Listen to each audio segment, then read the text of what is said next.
অসমৰ বিভিন্ন প্ৰান্তৰ পৰা তাইৰ ওপৰত কেছ দিয়াৰ কথা আছে আৰু তাই আহি মাফ খোজক, আমি ধৰি নাথাকোঁ। আৰু তাই যদি মাফ নোখোজে তেনেহ'লে তাই কোৰ্টলৈ দৌৰিব লাগিব। বেছি আছে গাড়ী স্পীড আহি কোনে মাৰি দিছে, গ্লাছ চাছ গোটেই ভাঙিছে, আমাৰ বেছি বছৰ হোৱা নাছিল গাড়ী কৈ কিনা। নেৰো এই ছোৱালীজনীয়ে ক্ষমা খুজিব লাগিব। কাইলৈ পুলিচ থানালৈ যোৱাৰ আগত যদি তাই নোখোজে তেনেহ'লে তাৰপিছত কিন্তু আমি কম্প্ৰমাইজ নকৰোঁ। এই কথাটো তাই ভালকৈ শুনি লওক, তাইৰ পৰিয়ালৰ মানুহে ভালকৈ শুনি লওক, তেতিয়া কম্প্ৰমাইজ কৰিবলৈ আহিলে কিন্তু আমি কথা নাপাতো। নেৰো আপুনি চাওক আগে ধৰি আছে এই বাছখনে আহি আমি 40তে আছিলে, আহি ব্ৰেক মাৰিছে আগৰ গাড়ীখন ৰখাৰ কাৰণে, ইহঁতে এইখনে মাৰি দিছে। এজন ড্ৰাইভাৰক যেতিয়া অপমান কৰিব তাৰ ৰূপম দত্ত খাৰা হ'ব আৰু মোৰ নিচিনা হাজাৰটা ৰূপম দত্ত ইয়াত থিয় হৈ যাব।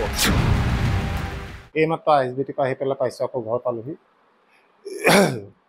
তাত আমাৰ নাইট ছুপাৰ সকলোৰে লগত কথা বতৰা হ'ল, হৈ লাষ্টত এটা সিদ্ধান্তলৈ আমি আহিলোঁ।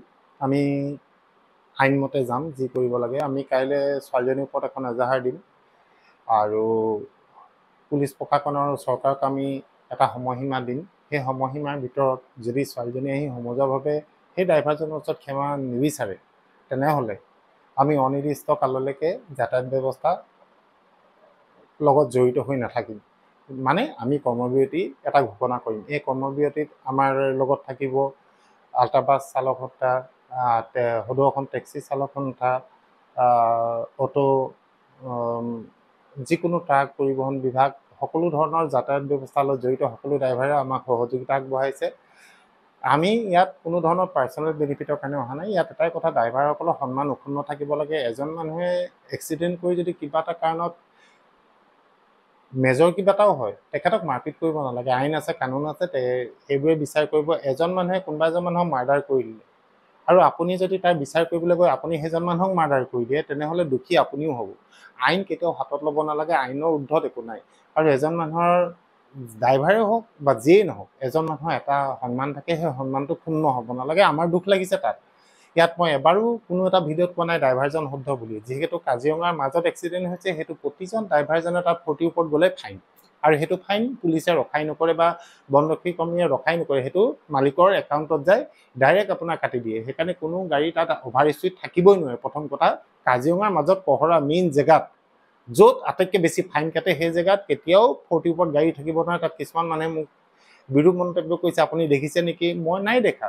আপুনি তাত দেখিছে নেকি? আমুক কৰিছে নেকি, তামুক কৰিছে নেকি? আপুনি উকালতি মাৰিছে, আপুনি বাছৰ অভিভাৱক নেকি, ড্ৰাইভাৰৰ অভিভাৱক নেকি? হয়, মই ড্ৰাইভাৰৰ অভিভাৱক। মই অপেনলি কৈছোঁ মই ড্ৰাইভাৰৰ অভিভাৱক। ড্ৰাইভাৰৰ কিবা এটা হ'ব ৰূপম দত্তই মাত মাতিব, আজীৱন মাতিম, কিয়নো মই নিজে ড্ৰাইভাৰ হয়। সেইকাৰণে সদায় মই মাত মাতিম। তাত মই নাই, কিন্তু মই পৰিৱেশটো সেইটো পৰিৱেশত সদায় অহা যোৱা কৰি মই জানো তাত প্ৰফেচনেল লেভেল কোনেও তাত গাড়ী স্পীড নচলায়, কাৰণ স্পীড চলালে ফাইন কাটিব। ফাইন কাটিলে মালিকে তেওঁক বাছৰ পৰা নমাই দিব, তাৰ চাকৰি যাব। তেনেকুৱা কাম কোনো বাছৰ ড্ৰাইভাৰে নকৰে। তাত 40 লিমিট, 40তে গাড়ী যাব। কোনো তাত যদি বেছি স্পীড যায়, সৰু গাড়ীবোৰহে যায়, ডাঙৰ গাড়ী কেতিয়াও নাযায়। এইটো কথা আপোনালোকে মনত ৰাখক। ছেকেণ্ড কথা, ছোৱালীজনী মৰমৰ গাড়ী আছিলে বুলি তাই আইন হাতত ল'ব নেকি? এজন পিতৃ বয়সৰ মানুহৰ বুকুত ধৰিব নেকি? আপোনাৰ খং উঠিব পাৰে, খং উঠিলে আপুনি বেলেগৰ সন্মান কেতিয়াও হানি কৰিব নোৱাৰে। সেইকাৰণে কাইলৈ আমি ইয়াৰ ওপৰত এটা কেছ দিম ছোৱালীজনীৰ ওপৰত। অনুৰূপভাৱে তিনিচুকীয়াতো কেছ দিব। অসমৰ বিভিন্ন প্ৰান্তৰ পৰা তাইৰ ওপৰত কেছ দিয়াৰ কথা আছে। আৰু সৰু ছোৱালী, উঠি অহা ছোৱালী, তাই এখনৰ খঙৰ ভমকত কিবা এটা কৰিলে, তাই আহি মাফ খোজক, আমি ধৰি নাথাকোঁ। আৰু তাই যদি মাফ নোখোজে তেনেহ'লে তাই কোৰ্টলৈ দৌৰিব লাগিব। তাই বহুত অসুবিধা হ'ব আৰু তাই গাত এটা চেকআপ কৰিব। ময়ো নিবিচাৰোঁ এজনী উঠি অহা ছোৱালী গাত চেকআপৰ। সেইকাৰণে ভালকৈ তাইক এতিয়াও বুজাই আছোঁ। কাইলৈ আমি এজাহাৰ দিয়াৰ আগতে তাই আহি যদি ক্ষমা খোজে তেনেহ'লে আমাৰ ক'বলগীয়া একো নাই। এজাহাৰ দিয়াৰ পিছত কিন্তু আমি কম্প্ৰমাইজ নকৰোঁ, তেতিয়া কিন্তু আমি মিলা মিছা নকৰোঁ। এই কথাটো মই এতিয়াও সকীয়াই দিছোঁ। আৰু কিছুমান মানুহে মোক কৈ আছে যে মেঘালয়ত ইমান ডাঙৰ কথা আছে, তোৰ দম আছে যদি তাত মাত। চিধা চিধি কথা, মেঘালয়ত একো হোৱাই নাই। যিবোৰ কথা পৰ্টেল নিউজবোৰে কৈ আছে সেইবোৰ কথা ফেক। তাত মোৰ মৰমৰ পিংকু সোণোৱাল নামৰ আছে, তাত টুৰিষ্ট গাড়ী সি চলায়, তাৰ লগত মোৰ সবিশেষ কথা পাতি আছোঁ। আমি আমাৰ সম্পাদক প্ৰেচিডেণ্টে পূৰা কথা পাতি আছে আৰু আমি সেইটো প্ৰতিটো মুহূৰ্তত আমি তাৰ খবৰ লৈ আছোঁ। তাত কথাটো চিধাই কথা, তাৰ টেক্সি ড্ৰাইভাৰসকলে ভাবিছিলে যে তেওঁলোকে ইয়াৰ পৰা অসমৰ পৰা টেক্সিবোৰ গৈ শ্বিলং বা চেৰাপুঞ্জী মানুহ নমাব, তাৰ লোকেল যিবোৰ চিন আছে সেইবোৰ তাৰ লোকেল টেক্সিয়ে কৰিব। তেওঁলোকে সেইটো গভৰ্ণমেণ্টৰ ওচৰত দিছিলে, কিন্তু গভৰ্ণমেণ্টে মানি নললে। সেইটো কাৰণে তাৰ সৰু সৰু কিছুমান সংগঠনে ভিন্ন ঠাইত বন্ধ দি আছে। কথাটো সেইটো। আৰু ক'ৰবাত যে গাড়ী ভাঙিছে সেইবোৰ সৰু সৰু গুণ্ডা কিছুমানে ভাঙিছে। তাৰ কাৰণে আমি গোটেই মেঘালয়খনক জগৰীয়া কৰিব নোৱাৰোঁ। ইয়াত তেওঁলোকে কৈছে যে আমাৰ গাড়ী গৈ আছে, আমি চলি আছোঁ, কিন্তু সৰু সৰু কথাবোৰ নিউজ পৰ্টেলবোৰে ডাঙৰকৈ উলিয়াই দিছে কোনো ধৰণৰ বাছ বিচাৰ নকৰাকৈ।